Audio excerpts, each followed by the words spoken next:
ओम शांति। आज हम लोग पढ़ने जा रहे हैं 10 मई 1972 की अव्यक्त मुरली। बाप दादा ने इस मुरली में हमें स्वमान में रहने से फरमान की पालना के बारे में शिक्षाएं दी हैं। बहुत इंटरेस्टिंग मुरली है ये भी। स्वमान में रहने से फरमान की पालना। बाप दादा ने कहा, स्वमान और फरमान दोनों में रहने और चलने के अपने को हिम्मतवान समझते हो। हाँ, स्वमान किसको मिला है? ब्राह्मण पार्ट को, है ना। ब्राह्मण जीवन में हमको बाबा ने स्वमान यानी श्रेष्ठ संकल्प दिए हैं, जो हमें सदा ही अपने मन में रिपीट करने हैं, याद रखने हैं और उन्हीं का चिंतन करना है। और बाबा का जो फरमान है वो भी ब्राह्मण जीवन में है। वो क्या फरमान है? कि सदा अपने को आत्मा समझो, सभी को आत्मा के रूप में देखो। सिर्फ आत्मा नहीं, लेकिन कैसी आत्मा? स्वमान युक्त आत्मा, संपूर्ण आत्मा, है ना।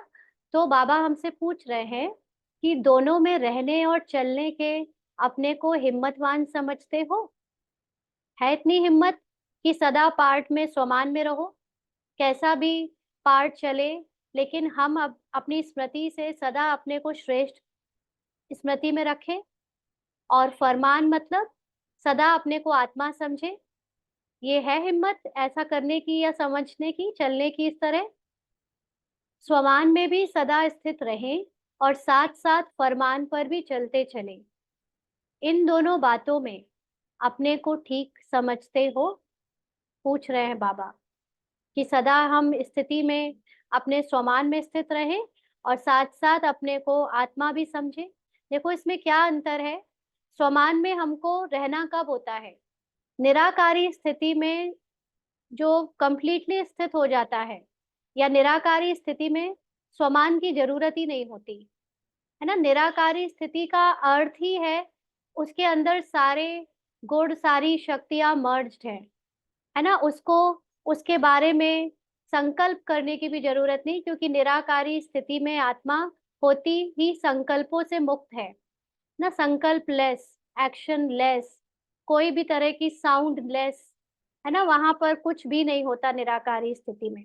तो अभी भी हम सभी जब आत्मा की स्थिति में स्थित होने का अभ्यास बढ़ाते जाते हैं, तो हम अनुभव करेंगे कि जो स्वमान पहले हम पुरुषार्थी जीवन में, पुरुषार्थी जीवन मतलब कभी हम भूल जाते कि हम ब्राह्मण हैं, कभी हम शूद्र की तरह रोल प्ले करने लगते। तो ये पुरुषार्थी जीवन में हमको बार बार स्वमान याद करने की जरूरत पड़ती थी, क्योंकि हमारे अंदर जो संकल्प यानी मन में जो संकल्प चलते थे वो जनरली साधारण या व्यर्थ के होते थे। साधारण और व्यर्थ का मतलब जो ड्रामा के से प्रभावित हो, है ना। अपनी अलग अलग पहचान बनाकर हम जो सोचते हैं उसको साधारण और व्यर्थ संकल्प कहते हैं। तो साधारण और व्यर्थ संकल्प ना चले, इसके लिए हमको बाबा ने स्वमान सिखाए। हम स्वमान याद करते थे, याद किए हम सभी ने, और उनको अपना सत्य मानकर बार बार रिपीट भी करते हैं। लेकिन मुख्य बात है कि स्वमान हमें अपना सत्य लगना चाहिए। ऐसा नहीं कि आज भी सिर्फ हम उसको रटे हुए हैं, है ना। ब्राह्मण जीवन में अगर सिर्फ स्वमान जाप की तरह रट रहे हैं और वो भी कई सालों से, तो उसका कोई फायदा नहीं। क्योंकि स्वमान का मुख्य उद्देश्य है कि हम अपनी सत्यता में स्थित हो जाएं। तो एक बार जब वो हमारे हायर थॉट्स जो है, जो बाबा ने हमको स्वमान में दिए हैं या वरदान के रूप में दिए हैं, जब वो हमें हमारे सत्य अनुभव होने लगते हैं, तो हमें वो याद भी नहीं दिलाना पड़ता कि मैं हूँ ना। जैसे दादियों को ये रटना नहीं पड़ता था कि मैं मास्टर सर्वशक्तिवान हूँ, है ना। बाबा को ये रटना नहीं पड़ता था कि मैं मास्टर भाग्य विधाता हूँ, मैं विश्व कल्याणकारी हूँ। ये सब शुरू में जब नए नए हम बच्चे बनते हैं, पुरुषार्थी होते हैं, ज्ञान पूरी तरह से नहीं पता होता है, तब हमको ये बने बनाए स्वमान की लिस्ट मिलती है। या हर मुरली में हम विशेष स्वमान जो बाबा ने हमको दिए हैं, वरदान दिए हैं, उनकी लिस्ट नोट करते हैं और उनको याद करते हैं। लेकिन ये पुरुषार्थ बिगिनर्स का है, है ना। एक लेवल जब बिगनर के ऊपर आ जाते हैं तो हमारे अंदर ये स्वमान ऑटोमेटिकली काम करते रहना चाहिए, है ना। तो जो स्मृति और विस्मृति का खेल है, जिसमें हम स्वमान से नीचे उतर जाते हैं, भूल जाते हैं, खुद को देहधारी समझकर साधारण पार्ट प्ले करने लगते हैं। और एक है स्वमान ब्राह्मण पार्ट, जिसमें हम स्वमान याद करते हैं और बेटर पार्ट प्ले करते हैं, है ना। और इससे भी ऊपर है हमारी अवस्था जब स्वमान का हम स्वरूप बन जाते हैं। तो बाबा पूछ रहे हैं कि अपने स्वमान में सदा स्थित रहे और साथ साथ फरमान पर भी चलते रहे, माना अपनी निराकारी स्थिति में भी स्थित रहे और साथ साथ पाठ में स्वमान भी याद रहे। ये दोनों बातों में अपने को ठीक समझते हो? हम्म। अगर स्वमान में स्थित नहीं रहते तो फरमान पर चलने में भी कोई ना कोई कमी पड़ जाती है।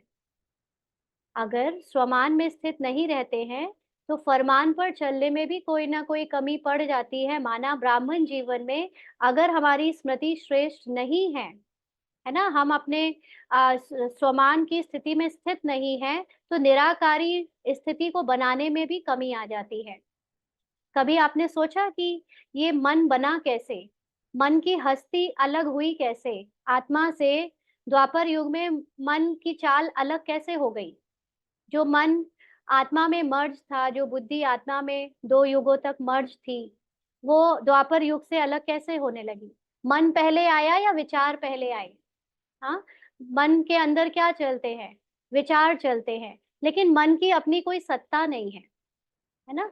मन विचारों से बना है, माना विचार पहले आए और कई विचार जब साथ में चले तो उसको मन कह दिया। तो विचार कहाँ से आए? विचार आए जो हमने देखा, जो सुना, जो हमने अनुभव किया, उससे बने, यानी हमारी स्मृति से विचार बनते हैं। तो जब हम जिस स्मृति में टिकते हैं, उस स्मृति से विचार बनते हैं, और जिस स्मृति से हमारे विचार बनते हैं उसी स्मृति के अकॉर्डिंग हमारा मन हो जाता है। इसीलिए सतयुग त्रेता में जो स्मृति थी हमारी, वो सोल कॉन्शियस होने के कारण हमारे विचार कोई अलग नहीं थे, क्योंकि सोल कॉन्शियसनेस में देवी देवता विचार करते ही नहीं थे। सोल कॉन्शियसनेस में सतयुग त्रेता युग में मन और बुद्धि आत्मा में मर्ज था। मन की अलग कोई सत्ता थी ही नहीं कि मन अलग चले, सोचना पड़े, बुद्धि अलग चले। आज की साकार मुरली में बाबा ने कहा है ना कि वहां पर कोई भी वो नहीं होगा, मंत्री नहीं होगा। मंत्री का कोई और शब्द यूज किया है बाबा ने मुरली में, है ना। वहां पर वजीर नहीं होगा कोई और। क्यों नहीं होगा? क्योंकि बुद्धि अलग नहीं चलेगी, वहां आत्मा में ही सब कुछ है, मन बुद्धि मर्ज्ड है। यानी सतो प्रधान और सतो दुनिया में आत्मा जब पार्ट प्ले करती है, देवताई पार्ट, तो वो ना तो पास्ट के संकल्प करती है, जो बीत गया उसके संकल्प करती है, और ना जो फ्यूचर में होना है उसके संकल्प करती है। वो जस्ट प्रेजेंट में जीती है। जैसे अभी हम लोग कितने संकल्प करते हैं, अभी जैसे हमारे विचार उठेंगे, स्मृति आएगी जैसे ही कि मैं मदर हूँ, है ना, मुझे घर का खाना बनाना होता है, तो जैसी ये स्मृति आई एज अ मदर, तो तुरंत याद आएगा कि मदर के क्या क्या काम होते हैं। अच्छा चलो, अभी 6-7 बज गए, खाना बनाना है घर के लिए। हाँ, अब खाना बनाना है तो तुरंत उसकी याद आएगी कौन सी सब्जी रखी है, क्या बनाना है। राइट। तो ये विचार कब आए? जब मेरी स्मृति जागी कि मैं कौन हूँ। और अगर मेरी स्मृति है कि मैं एक ब्रह्मा कुमारी टीचर हूँ, तो तुरंत याद आएगा अच्छा नुमा शाम के योग में स्टूडेंट्स आने वाले, उनको योग कराना है। अगर मेरी स्मृति जागी कि मैं पुजारी हूँ, तो तुरंत याद आएगा अच्छा मंदिर में जाकर देवी जी की पूजा करनी है, घंटे बजाने हैं, है ना। जो जिस वक्त स्मृति होती है उसके विचार ऑटोमेटिकली बनने लगते हैं। कि स्टूडेंट की स्मृति आई, तुरंत याद आएगा कि फ्यूचर में या थोड़ी देर में मुझे अब अपना होमवर्क करना है, मुझे एग्जाम देने के लिए पढ़ाई करनी है। जो स्मृति उसके विचार। तो ये जो विचार कई मात्रा में जब बढ़ने लगते हैं तो मन को एक अलग आइडेंटिटी मिल जाती है, और इसी के कारण द्वापर युग से एक द्वैत यानी दूसरे मन की सत्ता चालू हो गई। जबकि सतयुग में देवी देवता इतना प्रेजेंट में जीते हैं कि उनको अभी 1 सेकंड बाद भी क्या होना है उन्हें पता नहीं है, और ना ही वो इसके बारे में सोचते हैं। उनसे ऑटोमेटिकली जो होना है वो होता रहता है, क्योंकि वो सोल कॉन्शियस स्टेज में है। वो जस्ट अभी उनको अगर फल खाना है तो फल उपलब्ध हो गया, अभी उनको अगर कहीं जाना है तो वो पुष्पक विमान उपलब्ध हो गया, वो उड़ चले। माना वो इतना इसीलिए वहाँ संकल्पों से दुनिया चलती है ना? और यहाँ पर हम खुद हमें लगता है कि हम एक करने वाले अलग हैं, और इसीलिए हम पहले से सोच के रखते हैं कि करना पड़ेगा, और फिर उसमें भी संकल्प विकल्प चलते हैं कि ये करे कि वो करे, कि ये ना करे कि वो ना करे। कलयुग तक अब ये हालत हो गई है ना? अगर आप देखें तो आज से 50 साल पहले या 20 साल पहले भी इतना कन्फ्यूजन नहीं था कि क्या बनाएँ, क्या नहीं बनाएँ। सीधे-सीधे हमारे जो बुजुर्ग हुआ करते थे, दादी-बाबा और उनके पहले के ज़माने के, वो लोग सीधे-सीधे खाना बनाया करते थे, ज़्यादा कुछ ऑप्शन ही नहीं थे, है ना? सीधा खाना-पीना, पहनना, चलना-फिरना सब कुछ सीधा-सीधा था। अभी जाना भी है तो फ्लाइट से जाएँगे कि ट्रेन से जाएँगे कि बाय कार जाएँगे, कपड़े पहनने हैं तो ये पहनेंगे कि वो पहनेंगे। हर चीज़ में विकल्प, हर चीज़ में ऑप्शन। मन में इतने विचार, क्योंकि इतनी ज़्यादा स्मृतियाँ बढ़ गई हैं हमारी, है ना? कि अगर हम फ्रेंड्स के यहाँ जा रहे हैं तो ऐसे कपड़े पहनेंगे, रिश्तेदारों के यहाँ जा रहे हैं तो ऐसे कपड़े पहनेंगे। जो स्मृति आई उसका अलग विचार बनता है। तो वो विचार से मन बनता है और मन फिर अलग होना शुरू हो जाता है आत्मा से। इसीलिए बाबा हमको यहाँ पर ये जो पढ़ाई करा रहा है, उसमें बाबा हमको फिर से बता रहा है कि तुम सिर्फ़ आत्मा में स्थित रहो, जो कर्म होना है, ड्रामा में जो चलना है, वो ऑटोमैटिकली चलता जाएगा। तुम्हारा सिर्फ़ इतना काम है कि तुम अपनी स्थिति में स्थित रहो। इसीलिए बाबा कहता है, जो बच्चे मेरी याद में रहते हैं, उनके बारे में सोचने का काम भी मैं कर देता हूँ। और यहाँ पर हम कर्ता बन जाते हैं, हम सोचता बन जाते हैं, तो हम खुद को अपने अनुभव में टिकाने की जगह क्या करना है या क्या बीत गया उसके बारे में सोचने में, पास्ट और फ्यूचर के बारे में सोचने में लगे रहते हैं। यानी स्वमान की स्थिति से गिर जाते हैं।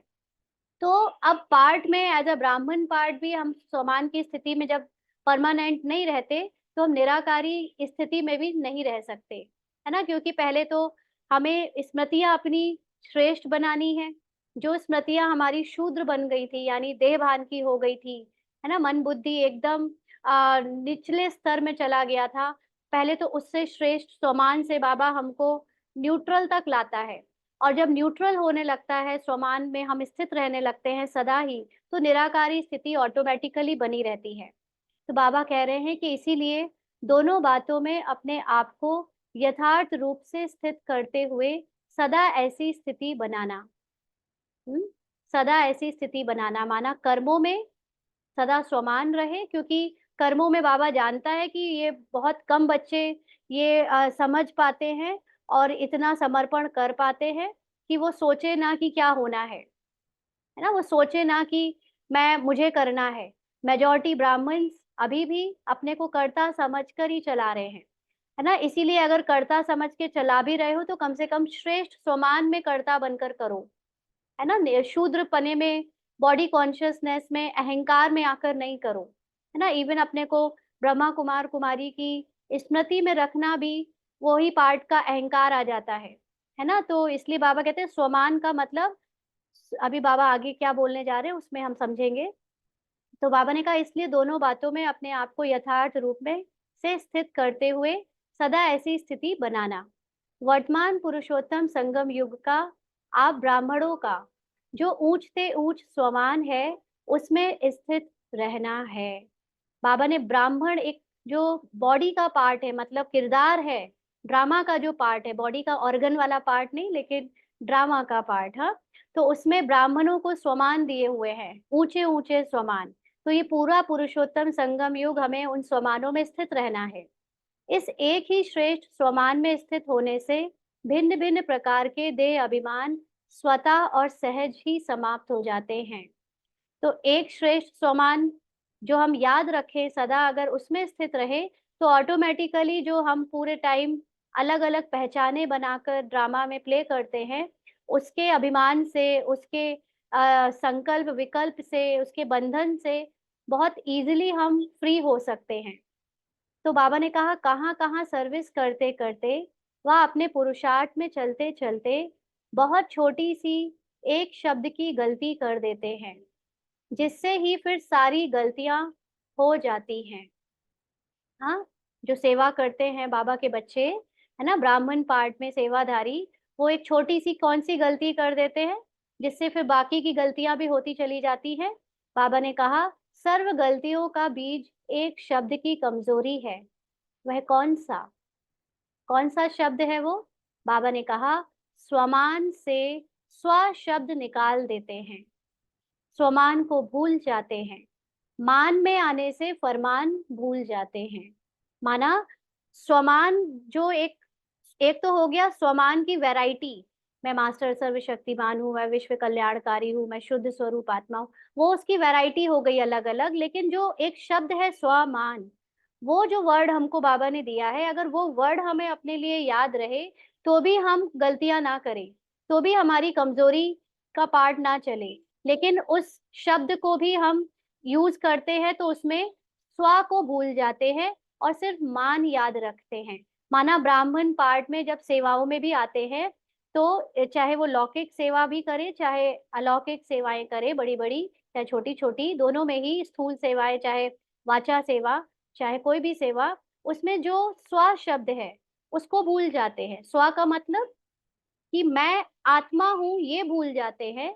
या ऐसे बोलने के लिए और ज्ञान दूसरों को भाषण रूप में सुनाने के लिए तो खूब आत्मा हूं निकलता है, लेकिन आत्मा की एक जो स्थिति होती है, आत्मा के जो मूल गुण होते हैं उसमें स्थित नहीं होते, है ना। आत्मा के मूल गुणों में से नम्रता, निर्माणता, निर्विकारीपन, है ना, निरअहंकारीपन, ये सब कुछ भूल जाते हैं और मान अकेला याद रहता है। यानी मान में आने से फरमान भूल जाते हैं, माना अपनी निराकारी स्थिति को भूलकर फिर जो ये ब्राह्मण पार्ट प्ले कर रहे हैं उसका अभिमान आ जाता है, उसका मान याद रखते हैं कि हमको ये मान मिलना चाहिए, हम अब बाबा के बच्चे हैं तो हमको ऐसा होना चाहिए।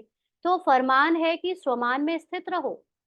बाबा ने हम सबको फरमान क्या दिया है कि सदा स्वमान में स्थित रहो, यानी आत्मा के स्व स्थिति में स्थित रहो, ना कि पार्ट को देखकर उसमें चाहे वो बीके का ही पार्ट क्यों ना है उसके अभिमान में आ जाओ, है ना। कई बार हम बीके के पार्ट में इतना रम जाते हैं कि उसमें जो हमको नाम मान शान पद पोजीशन सेवा आदि मिली है उसका भी एक अभिमान रहता है ना। उसका भी अंदर ही अंदर एक, जिसको हम नशा समझते हैं लेकिन वो देह अभिमान है ना। तो मान में आने से फरमान खत्म हो गया ना, यानी अपने को निराकारी स्थिति से उतार दिया ना, अपने पार्ट की कॉन्शियसनेस में चले गए। तो इसी एक शब्द की गलती होने से अनेक गलतियां हो जाती हैं। फिर मान में आकर बोलना चलना करना सभी बदल जाता है। फिर क्या होता है कि पार्ट का मान आ जाता है, मैं सीनियर दीदी हूँ, मैं जूनियर हूँ, मैं छोटी हूँ, मैं बाद में आई हूँ, मैं ज्ञान में 40 साल से हूँ, मैंने इतनी सेवाएं करी, मैंने इतने सेंटर खोले, मैं ना हूँ तो ये ना हो, है ना, मैंने भवन को, कितनी सारी मान की बातें याद आने लगती हैं स्मृति में। और फिर वही पूरे टाइम हम बोलते हैं, अपने बातों में वही निकलता है, चाल चलन में वही रुतबा दिखता है, माना उसका अभिमान दिखता है। करने में भी हम वो कहीं ना कहीं वो शो हो जाता है कि हम एक झूठे अभिमान में, यानी एक बी के आइडेंटिटी के अभिमान में चल रहे हैं, है ना। तो बाबा कहते हैं सिर्फ एक शब्द कट होने से जो वास्तविक स्टेज है उससे कट हो जाते हैं।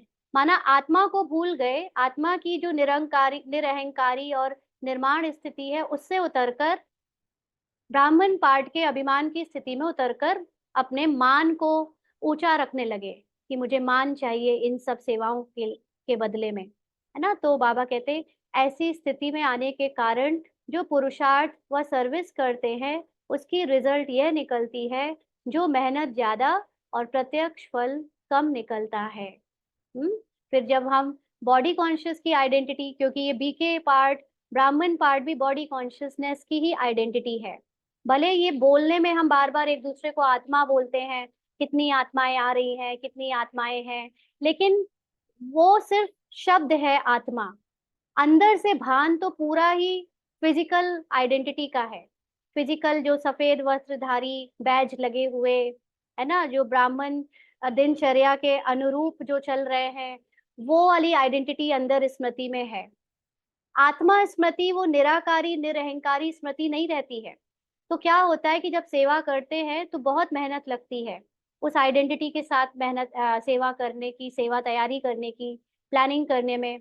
और प्रत्यक्ष फल क्या होता है? कम निकलता है ना। मतलब प्रत्यक्ष फल का मतलब है जो आत्माओं को ज्ञान टच होना चाहिए, जो आत्माएं आपसे प्रभावित होकर अपने को भी वैसा बनाने के लिए निकल कर आए अज्ञानियों के बीच में से, वो कम निकलती हैं। तो बाबा ने कहा सफलता मूर्त जो बनना चाहिए वह नहीं बन पाते, और सफलता मूर्त ना बनने के कारण व सफलता प्राप्त ना होने के कारण फिर उसकी रिजल्ट क्या होती है? पूछ रहे हैं बाबा।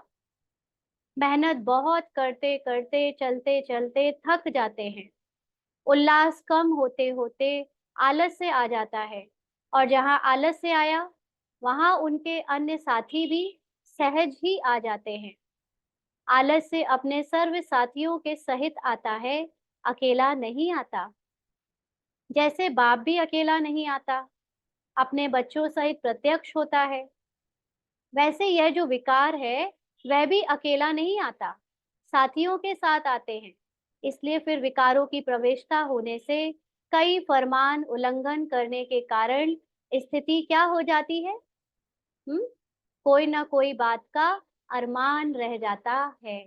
देखा जाता है ना, ये मतलब ये कहने की बात नहीं है, लेकिन फिर भी समझना जरूरी है कि कई बार जब बने बनाए जो बाबा के सेवा स्थान है, वहां पर जो प्रोग्राम्स होते हैं वो जैसे मजबूरी में होते हैं, है ना। उनको क्योंकि वो करके भेजना है, अन्य लोगों को बताना है कि हम सेवा कर रहे हैं, तो वो अंदर से उमंग उत्साह नहीं है, अंदर से वो आत्मिक स्थिति नहीं है कि इन आत्माओं का कल्याण हो जाए, या इन आत्माओं को भी अपना बाप मिल जाए, या ये भी निराकारी स्थिति में स्थित हो जाएं, क्योंकि खुद की निराकारी स्थिति नहीं बनी हुई है। बीके आइडेंटिटी है, बीके आइडेंटिटी में हमको रिस्पॉन्स देना होता है अपने बीके सीनियर्स जो आइडेंटिटी में स्थित है उन लोगों को, कि हम क्या सेवा कर रहे हैं।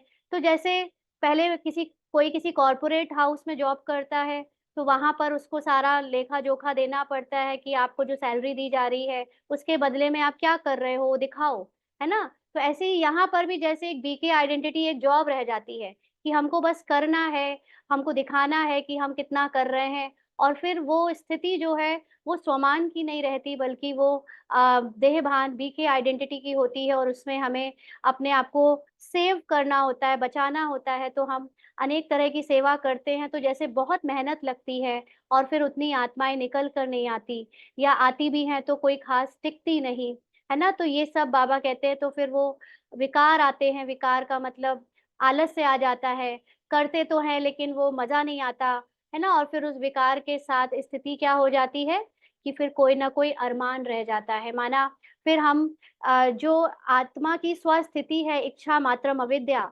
उससे हटकर उसके अंदर इच्छाएं जागने लगती हैं, बीके पार्ट की इच्छाएं जागने लगती हैं, सेवाओं की संतुष्टता जो नहीं आती है फिर, तो उसमें ऐसी इच्छाएं होती हैं कि हम कुछ भी कुछ भी तरह से सफल अपने को दिखाने के लिए, जो मन में बीके पार्ट का जो है उसमें आइडेंटिटी, उसमें अलग अलग रूप से कैसे संतुष्ट हो, उसकी इच्छाएं जागने लगती हैं।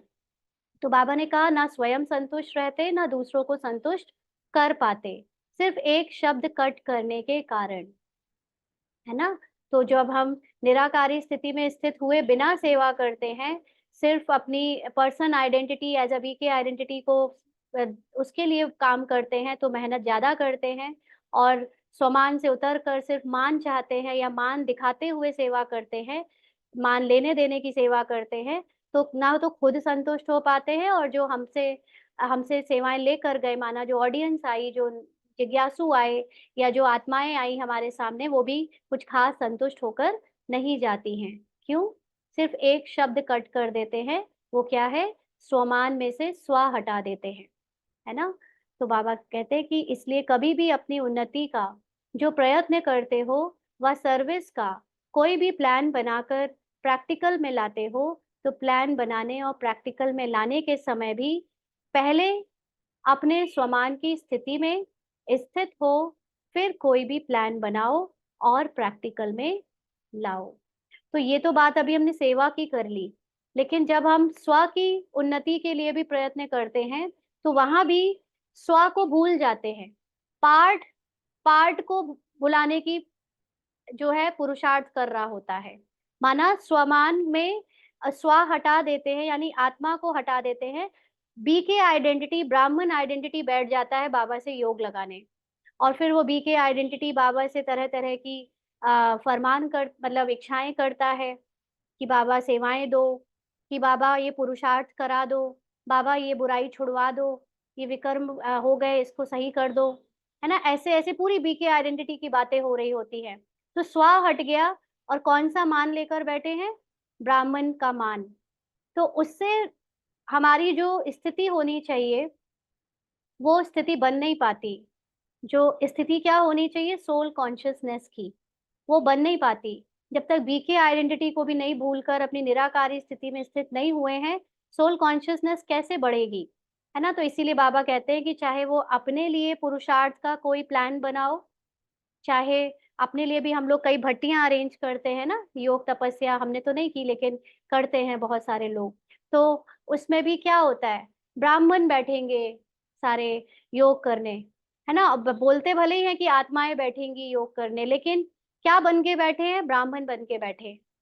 उस समय अगर आप ब्राह्मण को भी नहीं भूले, बीके को भी नहीं भूले, तो वो जो प्लेन आत्मा है वो अनुभव नहीं आती है, फिर सारा ये वाला पार्ट याद रहता है ना। इसीलिए बाबा ने कहा कि पहले अपने स्वमान की, निराकारी आत्मा की जो स्टेज है जिसमें वो सातों गुणों से भरपूर है, जिसमें वो समर्थ है, संपूर्ण है, उस स्थिति को अपना अपना लक्ष्य समझकर या उसी स्थिति में टिक कर टिको और फिर कोई प्लान बनाओ और फिर प्रैक्टिकल में उसको लाओ। स्थिति को छोड़कर प्लान नहीं बनाओ, है ना। निराकारी स्थिति को छोड़कर हम ये बॉडी रोल कॉन्शियस हो जाते हैं, और फिर वो रोल कॉन्शियस, जैसे मान लीजिए कि हम बीके पार्ट का पुरुषार्थ करने वाले स्मृति से बैठे हैं, तो फिर हम क्या सोच रहे हैं कि मुझे ऐसा बनना है। आजकल हम इस पर बात कर रहे हैं ना, आजकल मुरलियों में भी, साकार में भी, साकार मुरली में भी, कि बनना नहीं है। अभी अपने को समझो मैं बनी बनाई हूँ, मैं जो नहीं हूँ मुझे वो भुलाना है, मुझे उससे न्यारा होना है। तो अपनी हम स्थिति को छोड़ दें कि मैं आत्मा हूँ, और याद रखें कि मैं ब्राह्मण हूँ, और फिर हम आत्मा बनने का पुरुषार्थ करें, ये तो गलत, एक तरह से उल्टी वो हो गई, प्रोसेस हो गई, है ना। तो स्थिति है तुम्हारी कि तुम आत्मा हो, और फिर उस जो पार्ट में तुम नहीं हो, जो पार्ट बजा रहे हो लेकिन वो तुम हो नहीं, उसको भुलाओ। तो बाबा कहते कि स्थिति को छोड़कर प्लान नहीं बनाओ, ना। कई बार हम सेवाओं में भी देखते हैं कि हम लोग कोई प्लान बनाना शुरू किया तो मीटिंग करते हैं।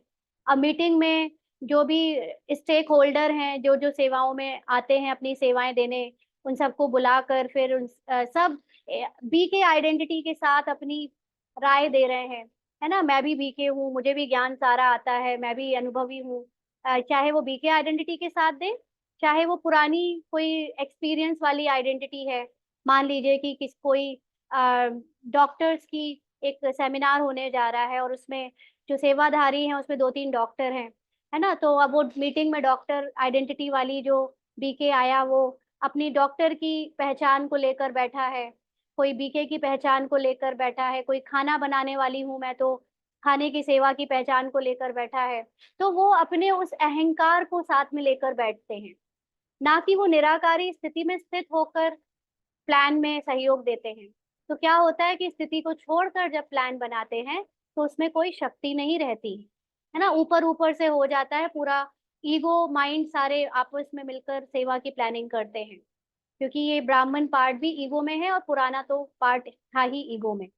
तो बाबा कहते बिगड़ शक्ति उस प्लान का प्रैक्टिकल में क्या प्रभाव रहेगा। बाबा ने कभी कहा क्या कि स्वमान में अपने को स्थित रखो, तो उसमें ब्राह्मण पार्ट ही तुम्हारा स्वमान है। हाँ, ये अलग बात है कि मैं श्रेष्ठ ब्राह्मण हूँ, मतलब मैंने श्रेष्ठ ब्राह्मण का पार्ट बजाया है, ये स्वमान है। मैं हूं तो आत्मा ना, ऐसा तो नहीं कि मैं ब्राह्मण हूँ और मैं आत्मा बनने जा रही हूँ। ब्राह्मण एक फिजिकल बॉडी का किरदार है, ब्राह्मण कोई सूक्ष्म पार्ट नहीं है। सूक्ष्म पार्ट है उसकी सोल कॉन्शियसनेस, जो कि उसकी रियल आइडेंटिटी है। तो वो जो सोल कॉन्शियसनेस है, उस कॉन्शियसनेस ने ब्राह्मण का पार्ट प्ले किया है। ये राइट अप्रोच है ना। तो अगर हम आपस में या अपनी तरक्की के लिए मिलकर प्लान जब बनाते हैं तो इसमें ईगो माइंड बैठता है और ईगो माइंड प्लानिंग करता है ना, रॉन्ग आइडेंटिटी या फिजिकल आइडेंटिटी की अलग अलग अपनी पहचाने, तो उस प्लानिंग में कोई शक्ति नहीं रहती।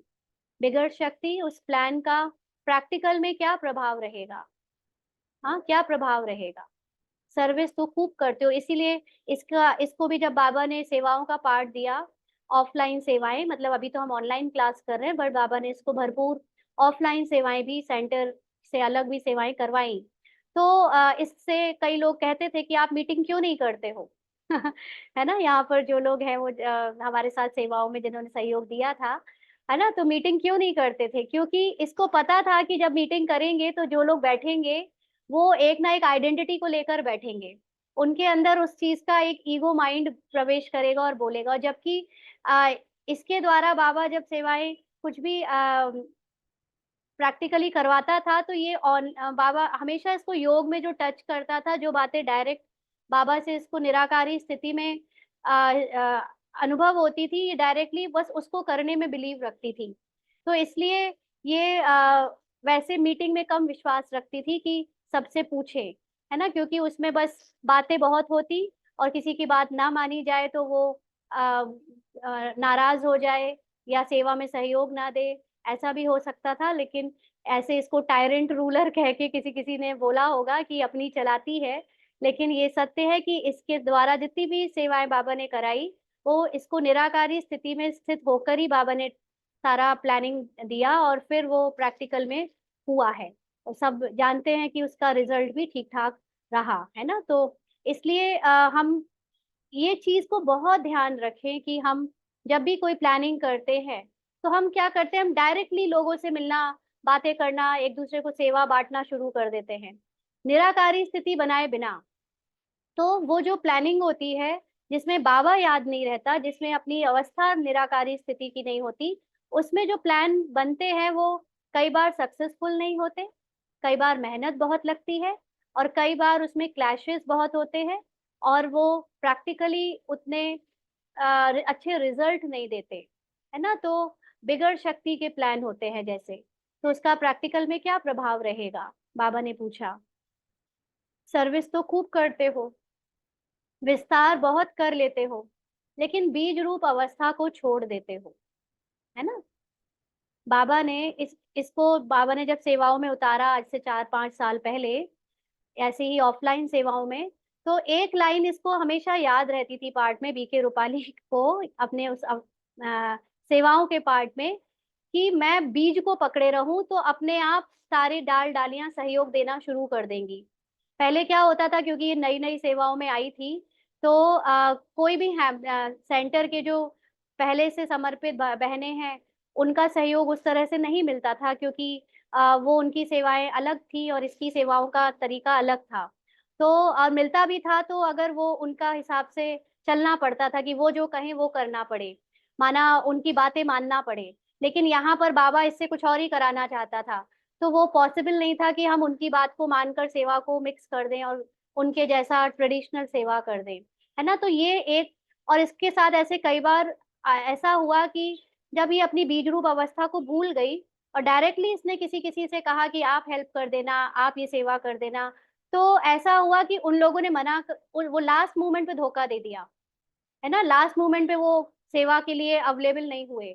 लेकिन फिर वो निराकारी स्थिति की स्थिति से जब छोड़ दिया सब कुछ, बाबा अब तुम जानो, अब मैं नहीं जानती, मैं तो अपनी स्थिति में स्थित हूँ, तुम्हारी सेवा है, तुम जानो।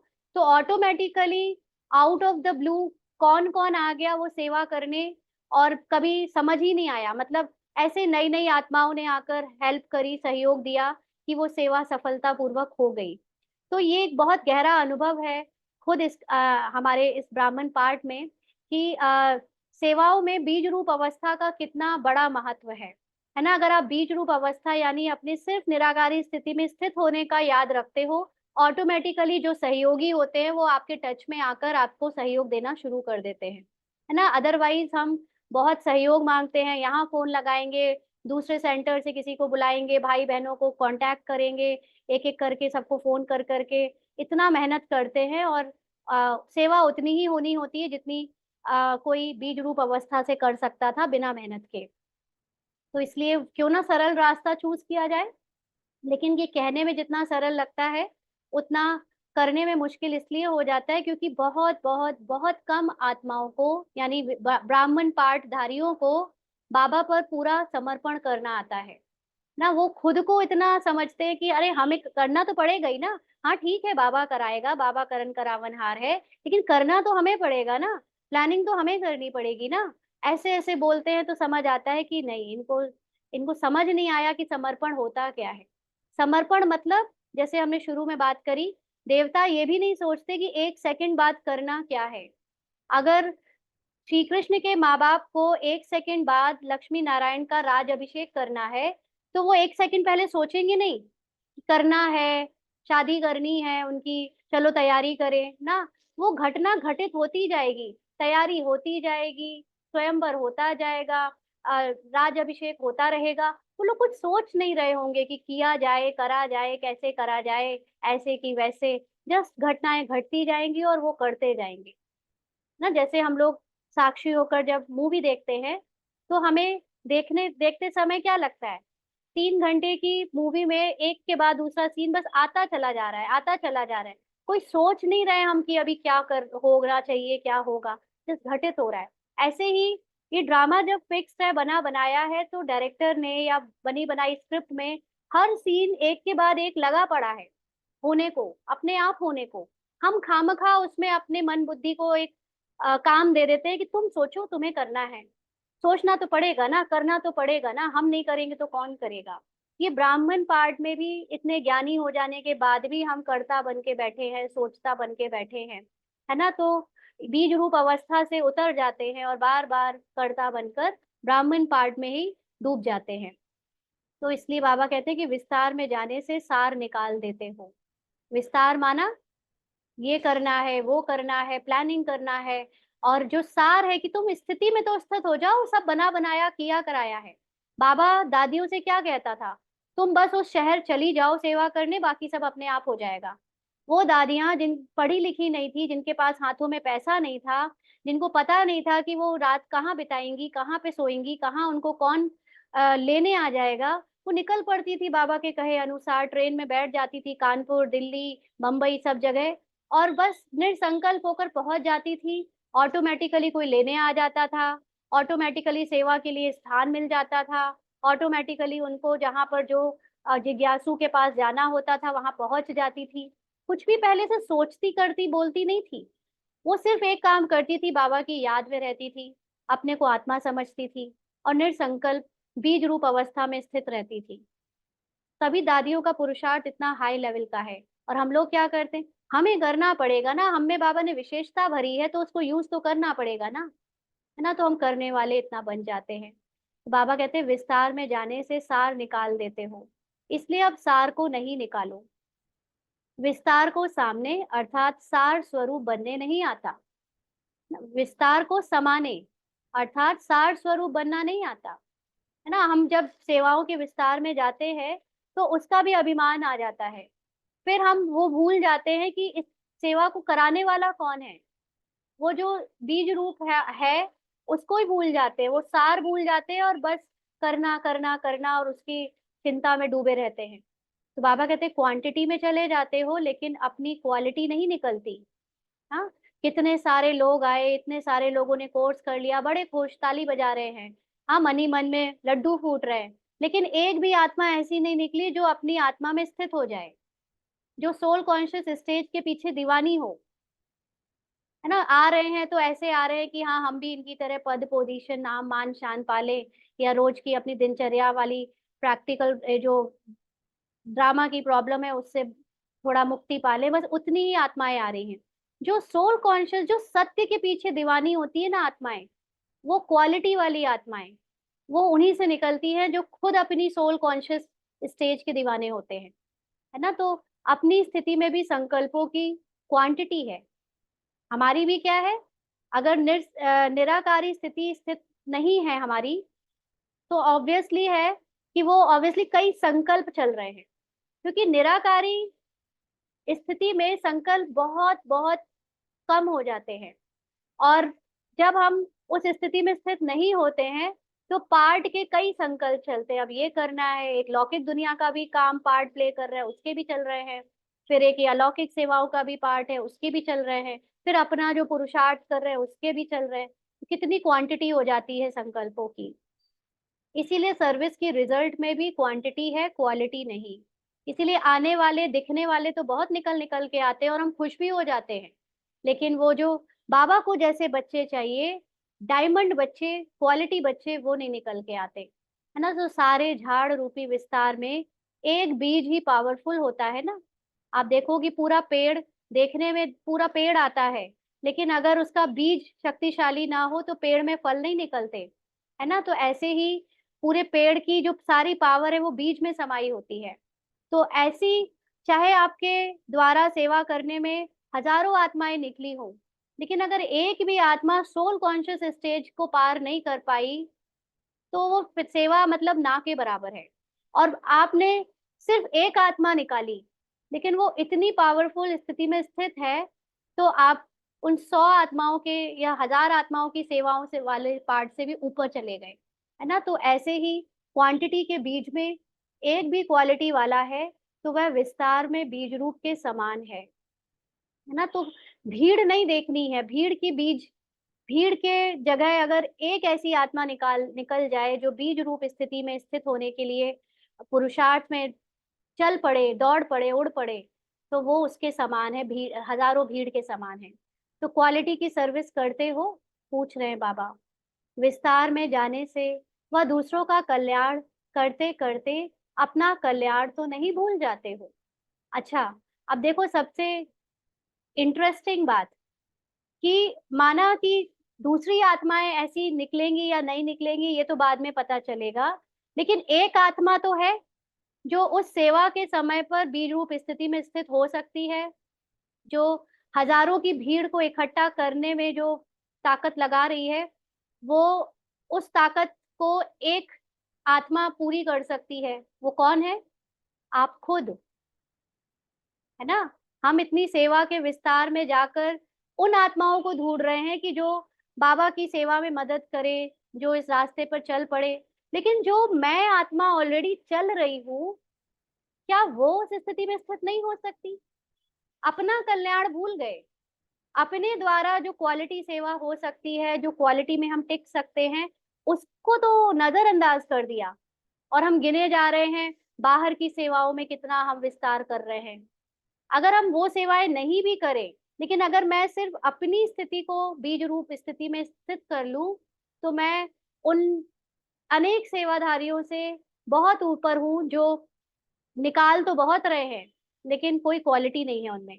और मैं सिर्फ अपनी सेवा कर लूं, अपने को उस लक्ष्य तक पहुंचा दूं, लक्ष्य प्राप्त कर लूं, तो मतलब मैं कईयों से ज्यादा सेवा कर रही हूँ।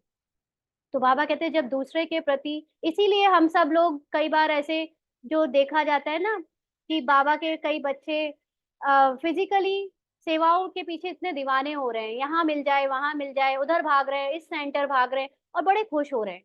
हम ना चक्रधारी हैं, हम पूरे विश्व की सेवाएं संभाल रहे हैं, हम 10 सेंटर में अपनी सेवाएं देते हैं। अरे भैया, तुम कितनी भी सेंटर में सेवा देते हो, लेकिन तुम्हारी अपनी स्थिति क्या है?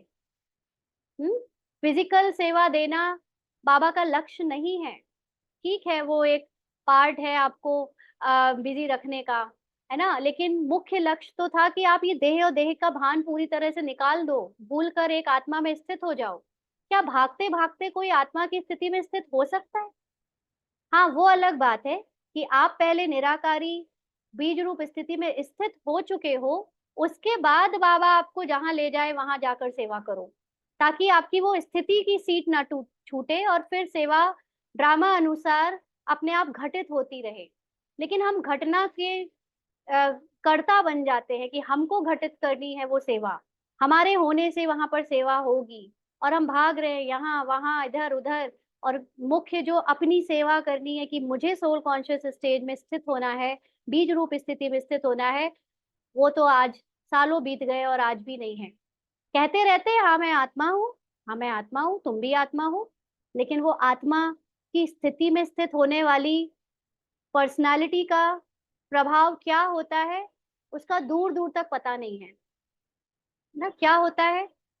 देखो दादियों को, उनकी कहानियां आज भी सुनाई जा रही हैं, उनके अनुभव आज भी सुनाए जा रहे हैं। हमारी कितने सुनाए जाते हैं?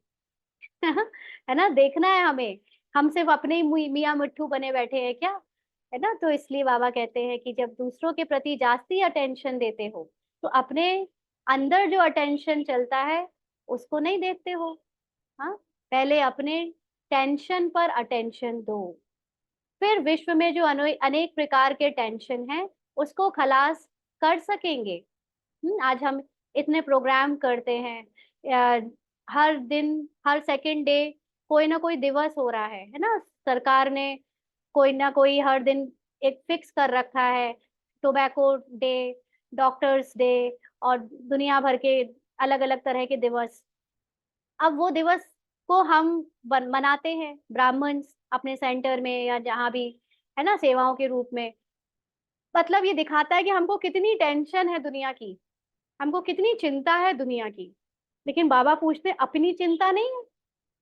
हाँ, अपनी चिंता तो कर लो पहले कि तुम खुद कितने ड्रामा में डूबे पड़े हो, और जो तुम डूबे पड़े हो उसकी चिंतन से हटाकर अपने को एकाग्र करके अपनी आत्मा की स्थिति में स्थित करने का तुमको कितना अटेंशन है।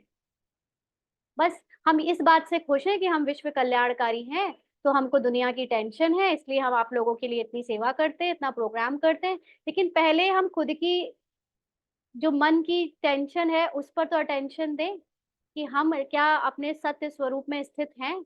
हम भी दुनिया में जो चल रहे अपना पार्ट है उसको देखकर सत्य समझकर तो नहीं बैठे हैं। तो पहले अपने आप को देखो, अपनी सर्विस फर्स्ट। अपनी सर्विस की तो दूसरों की सर्विस स्वतः हो जाती है, अंडरलाइन। है ना, तो अब ये भागम भाग वाली सेवाओं से थोड़ा मुक्त होकर अपनी अपनी सेवाओं में सब लग जाएं।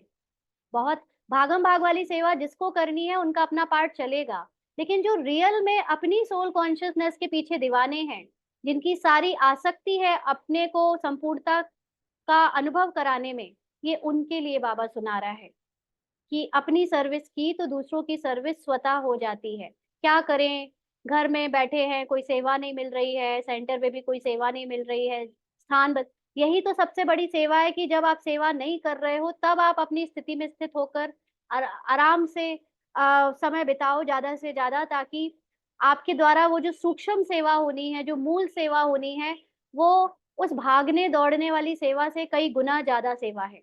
और बाबा को अंत में ऐसे ही बच्चे चाहिए जो मूल सेवा करे, जो सूक्ष्म सेवा कर सके। है ना, तो उस सेवा के पीछे इतना दीवाना नहीं होना है। वो करने वाले करते रहेंगे, वो उनका पार्ट वैसा ही रहेगा, लेकिन कुछ बच्चे जो क्वालिटी चाहते हैं वो अपनी सेवा स्वतः करें। अपनी सर्विस को छोड़ दूसरे की सर्विस में लग जाने से समय और संकल्प ज्यादा खर्च खर्च कर लेते हो। इस कारण जो जमा होना चाहिए वह नहीं कर पाते। जमा ना होने के कारण वह नशा, वह खुशी नहीं रहती। है ना, नशा क्यों बार बार उतरता चढ़ता है? क्योंकि दूसरों की सेवाओं में ज्यादा समय बिता रहे हैं। आज ये प्रोग्राम, आज वो प्रोग्राम, आज इनको बुलाना है, इनको इनवाइट करना है, ये डेकोरेशन करना है, टोली बनानी है। ये सब करने में नशा रहता है, लेकिन वो स्थायी नहीं रहता। कभी रहता है, कभी कुछ क्लैश हो गए किसी के साथ तो उसमें गिर जाता है। फिर जब सेवा नहीं है तो उमंग उत्साह उतर जाता है, खुशी नहीं रहती। तो क्यों? क्योंकि हम अभी भी ब्राह्मण बीके पार्ट की सेवाओं से ही अपनी खुशी ढूंढ रहे हैं। अभी भी हम कहीं ना कहीं ड्रामा की पहचान, जो एक ब्राह्मण पहचान है, उससे खुशी ढूंढ रहे हैं। ये भी अस्थाई है, परमानेंट नहीं है। परमानेंट खुशी, परमानेंट नशा तब रहेगा जब हमारी सोल कॉन्शियस स्टेज होगी। तो अपने को सोल कॉन्शियस स्टेज में स्थित करने का नशा हमें ज्यादा से ज्यादा बढ़ाना चाहिए। अभी अभी कमाया और अभी अभी खाया तो वह अल्पकाल का हो जाता है। माना अभी अभी सेवा करी और उसकी खुशी के रूप में खा लिया, तो वो तो थोड़ी देर ही टिकता है। तो जमा रहता है, जमा रहता है वह सदा साथ रहता है। माना जो सोल कॉन्शियस स्टेज की स्थिति बढ़ने से जो खुशी आती है, अनुभव होती है अपनी सत्यता की खुशी, वो सदा साथ रहती है। क्योंकि जितना हमारा बढ़ता जाएगा वो कॉन्शियस, सोल कॉन्शियस स्टेज, वो फिर ऐसी नहीं होगी कि टूटेगी, वो परमानेंट होने लगेगी। तो अब जमा करना भी सीखो। माना ज्यादा से ज्यादा सोल कॉन्शियस स्टेज में टिकना सीखो। सारे पार्ट, ड्रामा के पार्ट से अपने को उपराम करो। भले एक पार्ट प्ले करना भी है, बीके की सेवा करनी भी है, लेकिन पहले बीज रूप स्थिति में स्थित हो और फिर करो। सिर्फ इस जन्म के लिए नहीं, लेकिन 21 जन्मों के लिए जमा करना है। 21 जन्म तक हम नहीं भूलेंगे कि हम आत्मा हैं। तो हमें इस थोड़े से समय में, संगम युग का, हमें वो आ, अभूलता की स्टेज बनानी है कि मैं आत्मा हूँ।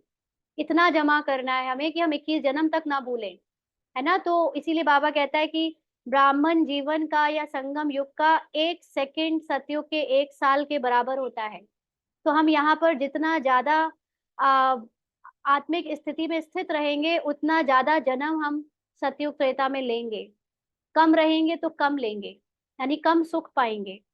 तो अगर अभी अभी कमाया और खाया तो भविष्य में क्या बनेगा, है ना। अभी अभी माना सेवाएं करी, बहुत स्थूल रूप से भाषण किया, चाहे कुछ भी प्रोग्राम किया और उसकी खुशी को महसूस कर लिया, लेकिन हमें सोल कॉन्शियस स्टेज की खुशी का जरा भी आ, ध्यान में नहीं आया कि वो वाली स्टेज बना के मुझे खुश होना चाहिए था। और ब्राह्मण जीवन के सेवाओं से ही मैं खुश हूँ, देखो मैंने कितने सेंटर बना लिए, कितनी सेवाएं कर रही हूँ, कितना नाम हो गया मेरा, कितना सब कुछ बड़ा बड़ा मुझे मिल रहा है, देखो, है ना। तो ये मतलब फिर भविष्य के लिए नहीं है, ये अभी अभी आपने किया और अभी अभी उसका आपको यहाँ पे पद पोजीशन के रूप में, मान सम्मान के रूप में मिला जा रहा है।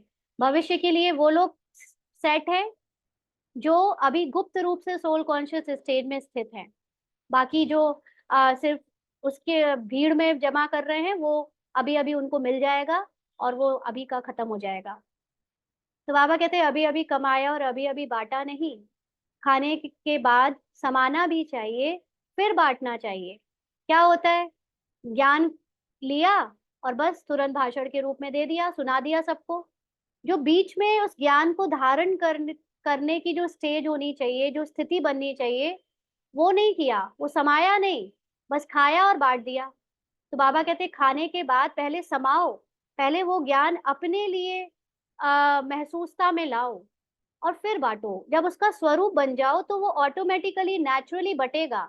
आप इसलिए नहीं बांटो क्योंकि आप कर्ता बनना चाहते हो, आपकी स्वरूप बन गई है, आप चमकने लगे हो, इसलिए लाइट फैल रही है। बाकी हम दूसरों को लाइट दें और खुद उस लाइट को अनुभव ना करें, ये इसका कोई फायदा नहीं, है ना। तो बाबा कहते कमाया और बांट दिया तो अपने में शक्ति नहीं रहती, सिर्फ खुशी होती है। जो मिला सो बांटा, ना। दान करने की खुशी रहती है, लेकिन उसको स्वयं में समाने की शक्ति नहीं रहती। खुशी के साथ शक्ति भी चाहिए, ना। कई बार आपने देखा होगा व्हाट्सएप पे अच्छा मैसेज आया, तुरंत फॉरवर्ड कर देते हैं। तो वो जो मैसेज का जो रस हम समा सकते थे, उससे कुछ अपना परिवर्तन कर सकते थे, वो नहीं हो पाता। और हम बस फॉरवर्ड में लगे रहते हैं, तो फील करते हैं जैसे हमने बहुत अच्छी सेवा कर दी, ना। मैं इस पार्ट में भी देखूं, इसके पास कई मैसेजेस आते हैं, जैसे जो कई ग्रुप्स में हम फॉरवर्ड करते हैं, लेकिन हम वही फॉरवर्ड करते हैं जिसको हमने अपने स्वरूप में धारण कर लिया है, उसके बाद फॉरवर्ड करते हैं। अगर कोई मैसेज बहुत गहरा होता है, जिसकी अभिव्यक्ति समाने लायक होती है और जो अभी अंदर महसूस नहीं हुई है, लेकिन मुझे उसे समाना है पहले, उसको वहीं रोक रोक लेते हैं, उसको पहले अपना स्वरूप बनाते हैं। और जब वो आदत में आ जाता है, वो स्वरूप में उतर जाता है, फिर अगली बार जब वो मैसेज दोबारा कभी आता है तो फिर उसको फॉरवर्ड करते हैं, है ना। तो ऐसे नहीं कि बस हमें अच्छा लगा, बहुत अच्छी बात है, बहुत अच्छी बात है, सबको फॉरवर्ड कर दो। पहले खुद में वो चीज हमने स्वरूप बन के दिखाई, उसको हम पालन करते हैं, उसको अपनी धारणा बनाई, फिर उसको आगे बढ़ाए। तो बाबा ने कहा शक्ति नहीं होती फिर ऐसे, ना। तो शक्ति ना होने के कारण निर्विघ्न नहीं हो सकते, विघ्नों को पार नहीं कर सकते। तो ऐसे क्या होता है, ज्ञान सुनते हैं, सुना देते हैं, लेकिन जब वो माया के रूप में ड्रामा के अलग अलग चित्र और ड्रामा के सीन आते हैं, जिससे हम बाबा की याद से अटक जाते हैं, भूल जाते हैं, तो फिर वो विघ्नों को पार करने में हम बहुत एनर्जी वेस्ट करते हैं और उन्हें जो है बाबा की याद से या अपने स्वमान से उतर जाते हैं, विघ्नों को पार नहीं कर पाते। तो छोटे छोटे विघ्न लगन को डिस्टर्ब कर देते हैं। लगन किस बात की, अपने सोल कॉन्शियस स्टेज में टिकने की। फिर बस हम उसी को सुलझाने में, समस्या का समाधान करने में लग जाते हैं। इसलिए समाने की शक्ति धारण करनी चाहिए, यानी ज्ञान को पहले एब्जॉर्ब करो, अपने ऊपर उतारो। जैसे खुशी की झलक सूरत में दिखाई देती है, वैसे शक्ति की झलक भी दिखाई देनी चाहिए। आज इतना ही करते हैं ना, कल फिर बाकी का करेंगे आगे। अभी आधी मुरली हुई है, आज इतना ही एब्जॉर्ब कर ले, नहीं संभाले। ठीक है, ओम शांति। आप में से किसी को कोई क्वेश्चन पूछना है? अनम्यूट कर सकते हैं या मैसेज करें।